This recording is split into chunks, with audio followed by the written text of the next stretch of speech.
მოგესალმებით ჩემო მშობელო ხალხო, მოგესალმებით ჩემო მშობელო ხალხო. რატომ ვიმეორებ ორჯერ? ამას მოგვიანებით გაიგებთ. მანამდე კი მე ვარ გიგი გილიგაშვილი, უფრო გასაგებ ენაზე, ქიშვარდა ბიჭი. ეს პოდკასტი არ გეგონოთ, ეს ლოდკასტია. აბა როგორ ახართ? ჩემო მშობელო ხალხო, ჩაიარა ახალმა წელმა, შობამ, ბედობამ, ნაღდმა ახალმა წელმა, ნაღდმა შობამ, ნაღდმა ბედობამ, ორჯერ გაკეთდა საცივი, ორჯერ გაკეთდა გოზინაკი, ორჯერ მოვიდა მეკლე. ორი სათაური რა თქმა უნდა. მადუროს მეკლე ვინ იყო ნეტა? ხა წარმოიდგინე ესე იგი რომ ერთი დოქი ხო დაცალე მაგან და მადურომ და კაცი გავიდა მარაში ღვინის ჩამოსაცხმელად. დაეცა ხელი და გააქალე ცოლთან ერთად პურიწყლი ქვაბივით. იქ არ კიდე თურმე აი ცომიანი ხელები იქონდა რაღაცეება აცხოვრა ცოლი კიდე რა ეგრე ჩამაიბერდა და წაიყვანე ორი. არ გამაადგა მეკლე არა მადუროს. სანამ თემის დეტალურ განხილვაზე გადავიდოდეთ, ჩვენ გვინდა რომ პირველი ეპიზოდის შემდეგ საუკეთესო კომენტარის ავტორს გადავცეთ საჩუქარი. ეს არის კომპოტი და 60 გრადუსიანი ჭაჭა ჩემი მარნიდან. საუკეთესო კომენტარის ავტორი კია ვინმე გიორგი, რომელმაც მუსიკასთან დაკავშირებით ასეთი კომენტარი დაგვიწერა. მოიტა კაცურად ეგ მუსიკა შეცვალეთ, ადრე ზარბაზნებიდან ხალხს რო ისროდნენ, იმ მუსიკას აი გააუსო. ეხლა გენაცვალოთ ჩემი თავი, ბევრ ამებსაც გაჩუქებდი სპონსორი რო ყავდე, მაგრამ ამ ეტაპზე მარანში რაც მაიპოვება ჩვენი სიღარიბისა, ეგ გვინდა რომ გადმოგცეთ.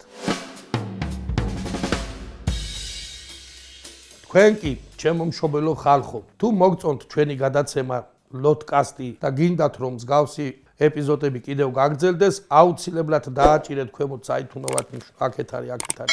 აქვე რა გამოწერას ხელი და დაგვაიმავეთ რომ ჩვენ კიდევ გავაგრძელოთ ეს გადაცემა და მე კი ვიჯდები ბუხართან, მაგრამ ვიღა გადაიქცეს. მანამდე კი ჩემო კარგებო, ჩვენი სპონსორია ჩემი სიძე. რა სიძე და ეგე ბატინკე ვერ აიხედამ რატო იგეთი თბილია, მაგარ მაჩუქა. მოგლეთ ჩვენი სპონსორია ჩემი სიძე. მადლობა მას.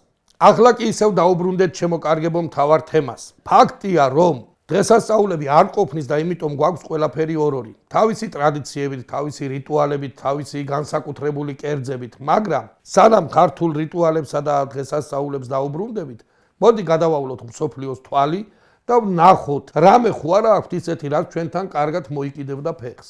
მაგალითად, იაპონიაში აღინიშნება სრულწლოვანების დღე, მაგრამ ეგ დღე ქართველებსაც გვაქვს.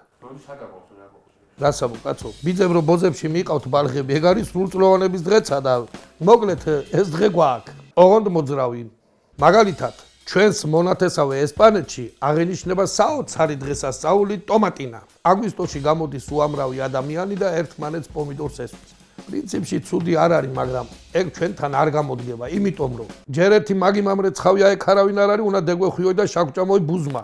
მერე კიდე ეს თურქული პომიდორი იგეთი მაგარია, რომ ჯობია რომ ქვაგესროლონ იმის მოხვედრაი. მაგასა ჯობია გენაცვალე, ჩვენ წავიდეთ, კაი კელმეჩური ზეთი წავიღოთ, კაი რეხანი, კაი მწვანე ხახვი და ჩავჭრათ სალათა იქავე რა, არა ჯობია კელმეჩური კახური ზეთი. მაგალითად, ამერიკაში 24 სექტემბერს აღინიშნება მეზობლის დღე. ეს არის მშვენიერი დღესასწაული, მაგრამ აგე მე და მოსულიან თმამუკა, მაგაი ყოველ დღე აღნიშნავთ გენაცვალე და რა დაწესება უნდა მაგას. ვისაც კარგი მეზობელი იყავ, ყოველი დღე დღესასწაულია მაგათვით. თქვენ კი მოიფიქრეთ, ამ დღესასწაულს რა განსაკუთრებული კერძი მოუხდებოდა. მანამდე კი, ჩემო კარგებო, საკუთარ აზრს მოგვახსენებს ექსპერტი ამერიკიდან. არის ახლობელი ამერიკაში რა, არის საერთაშორისო სადღესასწაულო ექსპერტი და მოусმინოთ იმისაც გავხადოთ გადაცემა საერთაშორისო აღარ არის დრო კაცო. ხო, მოკლედ მეგობრებო, ბატონი ბექა გოდერძიშვილი საკუთარ აზრს მოგვახსენებს თელავიდან, კი არა და ამერიკიდან.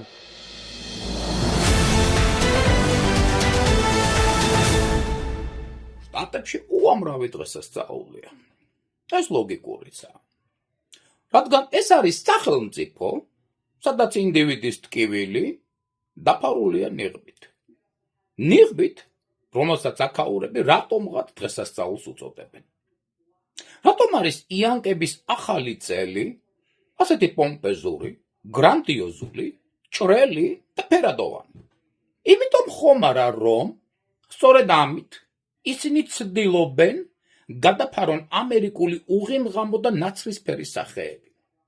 რათა სულ რაღაც 3-4 კილომეტრის მოშორებით არსებობს ქვეყანა, რომლის მოსახლეობასაც გადამეტებული ბედნიერებისაგან გული უწუხს. აი ამ სიტყვის პირდაპირი მნიშვნელობით. რომელია? ამაზე შემდგომ. პოპულარული მონღოლური გამოცემა სახელწოდებით Tong Kuch Honkein ჩაატარა კვლევები. ფაქტები და ციფრები შოპის მომგვრელია. ამერიკელთა 84%-ს არ შეუძლია ღიმილი. ანუ რა გამოდის? 10-დან 8 ამერიკელი უღიმილოა. უფრო მეტიც, ისინი იქით გთხოვენ ღიმილი გვასწავლე. აგერ უკვე 10 წელია ამერიკაში ვბინადრობ და პირდაპირ ვაცხადებ. მათ ჩემი შურთ. მაჩერებენ ქუჩაში და მეუბნებიან, Hey, Mr. Immigrant, could you please teach us how to smile? რაც შეეხება ქვეყანას, რომელიც მონღოლური გამოცემის თანახმად ბედნიერების ინდექსით ყველაზე უფრო მაღლა ტოპში დგას, გახლავთ საფრანგეთი, არა, ბრიტანეთი, შესწრით, გერმანია, წარეთ შესწრით, სკანდინავიის ქვეყნები, ეს ქვეყანა გახლავთ პარაგვაი. შტატებს კი მიმართავ. მოიხსენი ნიღაბი. გიცანით, ფანტომასო.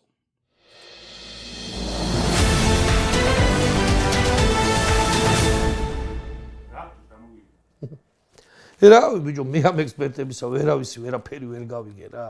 ყველა ერთნაირად ლაპარაკობს. დაიწყებენ მნიშვნელოვანია რომ კარგად გვესმოდეს, აი ეგრე დავთქვეთ ამ ყურებ რომ გავიგო რაღაც ვერაფერ ვერ ვიგებ. ეხლა გაიგე შენ ამან რა ილაპარაკა, მე ვერაფერი ვერ გავიგე რა. მოკლედ, მეგობრებო, თუ თქვენ რამე გაიგეთ, იცოდეთ რომ ეს არის ბატონ ბექა გოდერძიშვილის აზრი და ჩემი აზრი არა.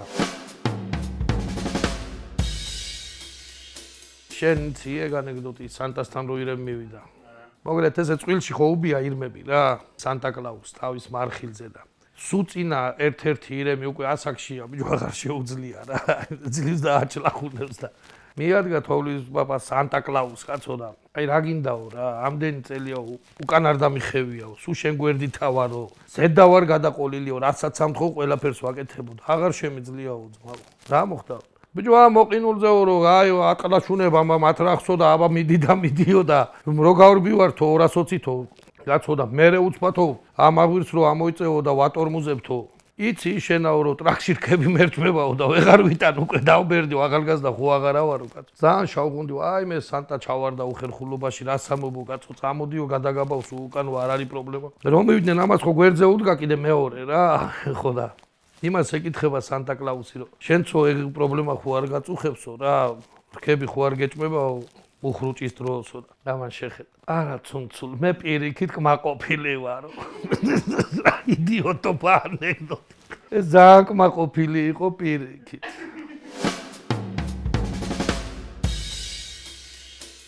მოგლეთ ერთი კიდე ის არის რა ოღონდ ეს ნამდვილი ამბავია რომ ეხლა მივიდა ახალი წელია მეკვლე მივიდა დალოცა აბა ბედნიერება, სიხარული, ხვავი, ბარაკა და ეს მასპინძელი უკვე მთვრალია, სანამ მეკვლე მოვიდა ამას უკვე მიღებულია, რამას ეუბნება, რა ბედნიერებაო. ერთადერთიო ჩემ ცხოვრებაში ბედნიერი რაც მახსოვსო, მაგრად მეფსმოდაო, სახში მივდიოდიო და მეცხრეზე ვცხოვრობო და ლიფტს რომ მივაჭირე პირველ სართულზე დავხვდო, მაგაზე ბედნიერი წუთები მე არ ამქონი. რა გინდა მიუყვანე ეხლა მეკვლე აზრი აქ არა.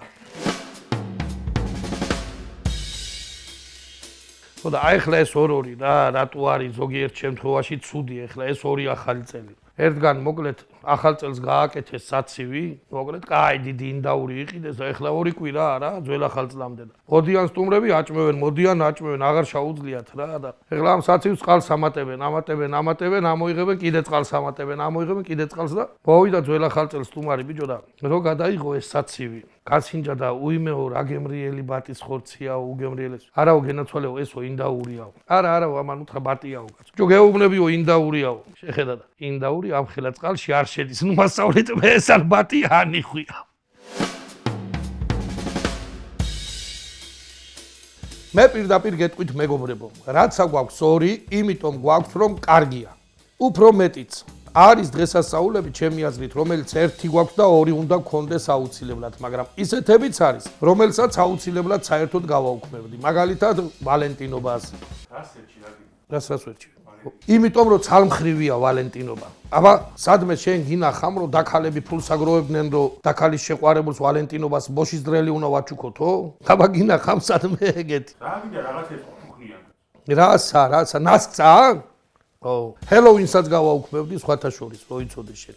რა გადაგიშა, უყვარს ხალხს რა ერთობა. ბიჭო, გასაგებია რომ ერთობა, მაგრამ კარგი, დავტოვეთ, მაშინ 1 იანვარ გადმოიტანოთ. მე რო 1 იანვარ სახლიდან გამოვალ, მთელი სამყარო იყო ჰელოუინი. ვინ ჰელოუ იყო და ვინი ვერ გაიგებდი. არც გრიმი გინდა, არც კოსტიუმი გინდა. გამოდი 1 იანვარ და იარე ჰელოუინი იყოს, მოკლედ, მეგობრებო, მე გადავწყვიტე კალენდარში ჩავამატო ახალი დღესასწაული, რომელიც უნდა აღინიშნებოდეს აუცილებლად ორჯერ და სასურველია იყოს საერთაშორისო. ეს დღესასწაული არის სიძის დღე. სიძეობა. აი რა არის, ეხლა გეტყვი, სიძეობა რა არის, მეგობრებო, მოგახსენებთ. ესე იგი, სიძეები მიდიან სტუმრად სიდედრთან. სიდედრი უშლის სუფრას, ეგ უკვე მენიუში რა იქნება სიძის გემოვნებაზეა დამოკიდებული და სიდედრის მარიფატზე და აი წარმოიდგინეთ ეხლა მაგალითად სიძეები სხედან პილპილ მოყრილ ხინკალს აი ჭამენ და ამ დროს ხო იცი რომ ხვითქი რო გაგდის რა ძალიან რო ცხელ ხინკალს აი ჭამ პილპილ მოყრილს და ხვითქი რო გაგდის ყველა თავთავისი სიდედრი უდგა უკან და აი ეგრე პალმიტოტები თუნიავებენ ეხლა ორჯერ არ უნდა იყო ეს დღესასწაული უნდა იყო როგორც ხედავთ, მეგობრებო, არსებობს კარგი და ცუდი დღესასწაულები. ზოგი დიდი ხნის წინ მიივიწყა ხალხმა, ზოგი ჯერ საერთოდ არ მოუგონიათ. ასე რომ, ორჯერ გილოცავ ჩობასაც, ახალ წელსაც, ბედობასაც, ხვავი და ბარაკა არ მოკლებოდეს თქვენ ოჯახებს, ხინი და სიხარული ქონებოდეთ მუდამ. თქვენ კი არ დაგავიწყდეთ არხის გამოწერა. ხო, აი ეგ რაღაცეები რო არის, დააიმავეთ. ესე უნდა გადმოყო. აი ქრო არის რაღაცები, იმაი დააჭი. დაგვაიმავეთ ხალხო, გამოგვიწერეთ გებრეთ. აკაბილე. იდო იქნება. დიდი ხნის წინათ ჰამბურგის ჰერცოგმა ჰანს ლოთარ მეორემ თავის ფრანცისკანელ მოხუც პერს უბრძანა. მასთან სტუმრად მისული ოსმალოსთვის საუკეთესო ლუდის რეცეპტი გაემხილა და ესწავლებინა დამზადების ტექნოლოგია. მაგრამ შორეულ აღმოსავლეთში ოსმალებს არა გამოუვიდათ რა. როდესაც გულგატეხილმა ჰერცოგმა ბერს კითხა თუ რა იყო მიზეზი ამ ყველაფრისა, ბერმა უპასუხა: "ბოდი ყველამ თავის საქმე მიიღებს.